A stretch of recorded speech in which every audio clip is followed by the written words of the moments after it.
Continue ಹೊರಗಡೆ ಇದೆ ಡೆಲ್ಲಿನಲ್ಲಿ. ಅದಕ್ಕೆ ಐ ಆಮ್ ಗೋಯಿಂಗ್. ಅದಕ್ಕೆ ನಾ ಇವ್ರದ್ದು ಕೇಳಿದ್ದೀನಿ, ನಿರ್ಮಲಾ ಸೀತಾರಾಮನ್ ಅವರು ಫೈನಾನ್ಸ್ ಮಿನಿಸ್ಟ್ರು.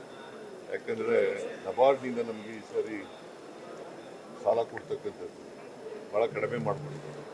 ಹೋದ ವರ್ಷ 5,600 ಕೋಟಿ ಕೊಟ್ಟಿದ್ದಾರೆ. ಈ ವರ್ಷ 2,340 ಕೋಟಿ, ಅಂದರೆ 58% ಕಡಿಮೆ ಆಗ್ತದೆ. ಅದಕ್ಕೆ ನಿರ್ಮಲಾ ಸೀತಾರಾಮನ್ ಅವ್ರನ್ನ ಭೇಟಿ ಮಾಡಿ, ಈಗ NABARD is coming under finance department, ಅವ್ರಿಗೆ ರಿಕ್ವೆಸ್ಟ್ ಮಾಡೋಣ ಅಂತ ಹೋಗ್ತಾ ಇದ್ದೀವಿ. ಅದು ಒಂದು ಮಾಡ್ತಾ ಇದ್ದೀವಿ. ಇಲ್ಲ, ಇವತ್ತು ನಾನು ನಾಳೆ ಸಾಯಂಕಾಲ ಬರಬೇಕು ವಾಪಸ್ಸು. ಟೈಮ್ ಸಿಕ್ಕಿದ್ರೆ ಭೇಟಿ ಮಾಡ್ತೀನಿ.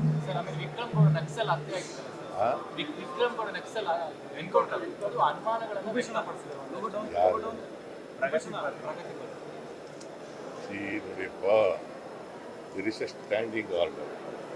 ಅವರು ಸರೆಂಡರ್ ಆದರೆ ಅವ್ರಿಗೆಲ್ಲ ಅವ್ರು ಸರೆಂಡರ್ ಆಗಲಿ. ಕೇರಳ ಸರ್ಕಾರ ಅವ್ರಿಗೆ 25 ಲಕ್ಷ ರಿವಾರ್ಡ್ ಕೊಟ್ಟಿದೆ. ನಮ್ಮ ಸರ್ಕಾರ 5 ಲಕ್ಷ ರಿವಾರ್ಡ್ ಕೊಟ್ಟಿದೆ.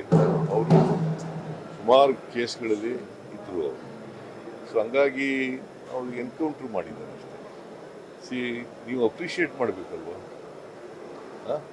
ನಕ್ಸಲೈಟ್ಸ್ ಈಗ ನಕ್ಸಲಿಸಮ್ ಇರಬೇಕೋ ಹೋಗ್ಬೇಕೋ? ಮತ್ತೆ ಹೇಳಿದ್ರು